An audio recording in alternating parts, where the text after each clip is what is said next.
오늘 우리에게 주신 하나님의 말씀은 열왕기상 17장 17절에서 24절까지 말씀입니다. 이 일 후에 그 집 주인 되는 여인의 아들이 병들어 증세가 심히 위중하다가 숨이 끊어진지라. 여인이 엘리야에게 이르되 하나님의 사람이여 당신이 나와 더불어 무슨 상관이 있기로 내 죄를 생각나게 하고 또 내 아들을 죽게 하려고 내게 오셨나이까. 엘리야가 그에게 그의 아들을 달라 하여 그를 그 여인의 품에서 받아 안고 자기가 거처하는 다락에 올라가서 자기 침상에 누이고 여호와께 부르짖어 이르되 내 하나님 여호와여 주께서 또 내가 우거하는 집 과부에게 재앙을 내리사 그 아들이 죽게 하셨나이까 하고 그 아이 위에 몸을 3번 펴서 엎드리고 여호와께 부르짖어 이르되 내 하나님 여호와여 원하건대 이 아이의 혼으로 그의 몸에 돌아오게 하옵소서 하니 여호와께서 엘리야의 소리를 들으심으로 그 아이의 혼이 몸으로 돌아오고 살아난지라. 엘리야가 그 아이를 안고 다락에서 방으로 내려가서 그의 어머니에게 주며 이르되 보라 내 아들이 살아났느니라. 여인이 엘리야에게 이르되 내가 이제야 당신은 하나님의 사람이시요 당신의 입에 있는 여호와의 말씀이 진실한 줄 아노라 하니라. 아멘. 우리가 주어진 인생을 살아가다 보면 밝을 때도 있고 어두울 때도 만나게 되는 것을 경험합니다. 슬플 때도 있고 기쁠 때도 있죠. 어떤 때는 하나님의 기적을 경험하며 감격하고 기뻐할 때도 있지만 어떤 때에는 역경 앞에서 절망할 때도 있습니다. 그러므로 우리는 어떤 경우를 당하든지 너무 흥분하거나 아니면 너무 절망하고 낙심할 필요가 없다는 생각을 해보게 됩니다. 기적의 떡을 먹으면서 살아갔던 이 사르밧 과부의 유일한 희망이었던 아들이 그만 죽어 버렸습니다. 그 비극적인 삶을 통해서 하나님께서는 무엇을 우리에게 가르쳐 주시기 원하시는지 오늘 본문을 통해서 함께 묵상해 보기를 원합니다. 오늘 17절과 18절의 말씀입니다. 이 일 후에 그 집 주인 되는 여인이 아들의 병들어 증세가 심히 위중하다가 숨이 끊어진지라. 여인이 엘리야에게 이르되 하나님의 사람이여 당신이 나와 더불어 무슨 상관이 있기로 내 죄를 생각나게 하고 또 내 아들을 죽게 하려고 내게 오셨나이까. 사실 그 모자는 엘리야가 오기 전에 마지막 떡을 먹고 죽기로 작정되었던 사람들이었습니다. 그러니까 엘리야가 옴으로 해서 기적의 떡을 계속해서 먹으면서 살아가게 된 것이죠. 그런 기적의 삶을 살아가는 것 그 자체가 사실 어떤 의미에서는 굉장한 하나님의 축복의 선물이었다라고 생각해 볼 수도 있겠습니다. 아마도 계속해서 그런 기적의 삶을 살 수 있을 것이라고 생각했던 여인에게 갑자기 자신의 가장 큰 희망이었던 아들이 죽게 된 것이죠. 그 순간 그 여인의 마음속에 떠오른 생각이 무엇이었을까요? 분명히 엘리야에게 잘못은 없을 것이고 하나님께서 이렇게까지 하실 이유는 분명히 없을 텐데 결국은 자기 잘못 때문에 자신의 과거에 지은 죄와 허물 때문에 하나님이 심판하신 것이라고 지레 짐작할 수밖에 없었던 것 같습니다. 그래서 그는 울부짖는 마음으로 이렇게 말합니다. 하나님의 사람이여 당신이 나와 더불어 무슨 상관이 있기로 내 죄를 생각나게 하시고 내 아들을 죽게 하시려고 내게 오셨나이까. 그 여인의 생각은 분명히 잘못된 생각이겠지요. 아니 죽을 임지의 사람에게 가서 기적의 떡을 먹여 살려내신 하나님께서 이유 없이 또 다시 그 아이를 데려가시겠습니까? 우리가 이해할 수 없는 역경과 고난을 겪을 때에 반드시 우리가 기억해야 할 2가지의 중요한 사실이 있습니다. 첫째는 하나님은 전능하신 분이라는 겁니다. 전능하신 하나님께서 실수해서 우리에게 역경을 혹은 어려움을 겪게 하실 리가 없다라는 것이죠. 두 번째는 하나님이 우리를 너무나 사랑하신다는 사실입니다. 전능하시긴 하지만 하나님이 우리를 사랑하지 않으신다면 우리의 고난과 역경을 그냥 두고만 보고 계실지도 모릅니다. 하지만 우리를 너무나 끔찍히 사랑하셔서 하나밖에 없는 외아들까지 십자가에 죽이시면서 우리를 구원하신 그 하늘 아버지께서는 이유 없이 우리에게 고통과 고난을 겪게 하실 분이 아니다라는 것입니다. 그러므로 마지막 떡을 먹고 죽으려고 했던 그 두 모자를 살려내셨던 하나님께서 이유 없이 그 아들을 다시 데려가실 리가 없다는 사실을 우리는 분명히 기억해야 할 것입니다. 오늘날 우리 자신에게 대하여 우리도 분명히 생각해 볼 수 있을 겁니다. 요즘 혹시 이해할 수 없는 고난과 역경 가운데 어려워하는 분들이 계실 줄로 압니다.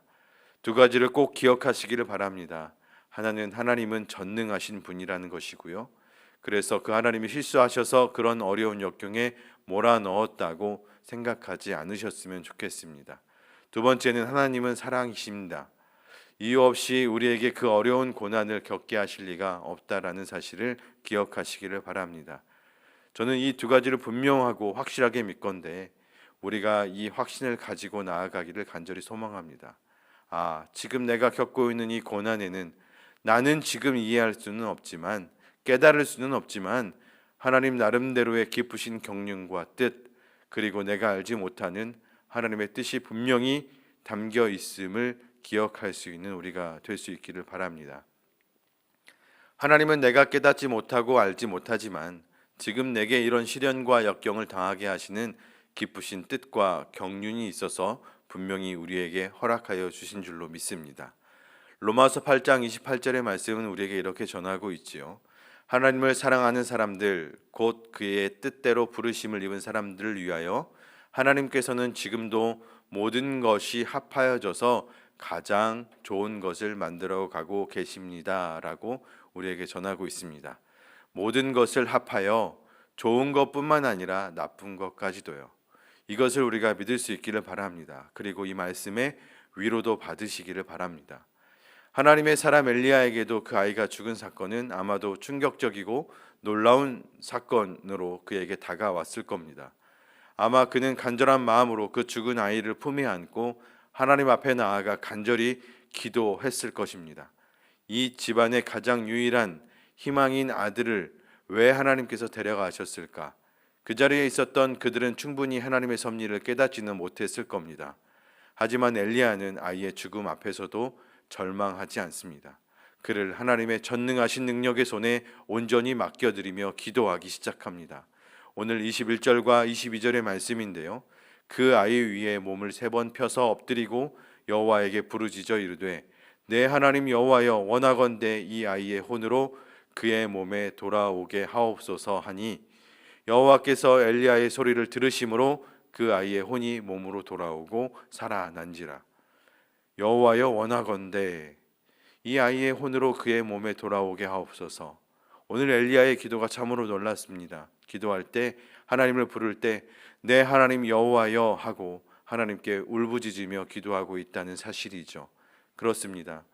기도하고 있는 하나님이 누구의 하나님이십니까? 바로 나의 하나님이십니다. 나의 하나님. 그 하나님이 참으로 이 일을 통하여서 거룩하신 경륜의 뜻을 이루어가기 원하신다고 한다면 그 일을 이루어 주시기를 갈망하면서 나의 소원, 즉 그 아이가 살아나기를 기도할 때 하나님은 그 기도를 들으시고 기적을 이루어 주셨던 것이죠. 우리 연약한 인생들은 죽음을 보면 모든 것이 다 끝났다라고 생각하기 쉽습니다. 하지만 성경을 주의 깊게 읽어보면 우리의 생명의 근원이신 하나님 앞에서는 이 죽음의 문제도 죽음도 또 다른 차원의 삶인 것을 우리는 깨닫게 되어지게 됩니다. 특별히 한 번 가면 다시 돌아올 수 없는 그 죽음의 길을 되돌아서 돌아오신 부활의 예수님 앞에서는 삶도 죽음도 다른 것이 아니라 같은 것임을 우리는 생각해 볼 수 있는 것이죠. 모든 삶과 죽음 그 앞에서 하나님께서는 우리를 온전히 키워가시고 성숙시켜 가시는 사랑의 하나님이심을 우리는 분명히 기억할 수 있기를 바랍니다. 드디어 살아난 아들을 보고서야 이 여인은 진정 여호와 하나님이 어떤 분이신지 그리고 자기 앞에 서 있는 사람이 어떤 사람인지를 분명하게 깨달을 수 있게 되어집니다. 그리고 아름다운 신앙의 고백을 외치고 있습니다. 오늘 24절의 말씀입니다. 여인이 엘리야에게 이르되 내가 이제야 당신은 하나님의 사람이시오 당신의 입에 있는 여호와의 말씀이 진실한 줄 내가 아노라. 그렇게 고백하는 것입니다. 진정한 참된 신앙의 고백 어디로부터 오는 것일까요? 고난을 통해서 오는 것이지요. 역경과 고난을 통하여 하나님께서 우리에게 신앙을 훈련시켜 주시고 진정한 참된 신앙의 고백을 하게 만들어 주시는 분이십니다. 이런 점에서 아들의 죽음은 어머니로 하여금 여호와 하나님에 대한 참된 신앙을 고백할 수 있도록 해 주신 것이라고 볼 수 있겠지요. 사랑하는 믿음의 가족 여러분, 오늘도 이유 없이 이해할 수 없는 고통과 어려움을 겪으시고 계신다고 한다면 그럼에도 불구하고 낙심하지 마시기 바랍니다. 그것을 통하여 하나님께서 우리를 성숙시켜 가시는 하나님의 거룩한 뜻이 분명히 있음을 믿으시기 바랍니다. 오늘도 하나님의 사랑하심과 그 전능하심을 믿고 당당하게 그 앞에 나아갈 수 있기를 간절히 소망합니다.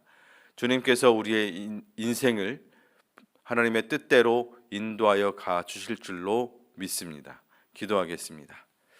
사랑의 아버지 하나님, 참으로 감사드립니다. 우리는 때로는 이해할 수 없는 고통과 역경과 어려움을 만날 때가 있지만 그때를 만날 때 그것을 통하여서 이루어가고자 하시는 하나님의 경륜과 뜻이 담겨져 있음을 우리가 잊지 않기를 원합니다. 이 어려움과 고난과 역경의 시간을 통하여서 하나님 우리를 더욱더 성숙하게 해 가시고 그 시간들을 통하여 하나님께서 이루어가고자 하시는 귀한 뜻이 있음을 우리가 기억하고 온전히 하나님을 바라보며 하나님만 의지하며 나아가는 우리 능곡교회 성도님들 될 수 있도록 하나님 은혜를 베풀어 주옵소서. 지금 이 순간에도 이해할 수 없는 고난과 역경으로 신음하고 아파하며 하나님께 기도하는 그 모든 기도의 제목들이 하나님께 상달되어져서 그 모든 어려움과 아픔의 시간들이 지나가고 하나님께서 허락하시는 귀한 은총의 시간들을 맞이할 수 있는 우리의 삶이 될 수 있도록 하나님 축복하여 주옵소서. 이제는 우리 주 예수 그리스도의 은혜와 하나님의 극진하신 사랑하심과 성령님의 도우시고 돌보시는 귀한 역사가 이제는 우리의 모든 소망 되어지시는 하나님만 바라보며 살아가겠습니다.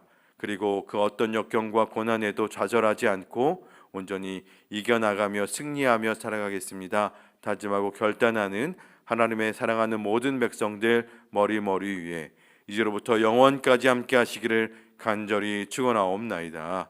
아멘.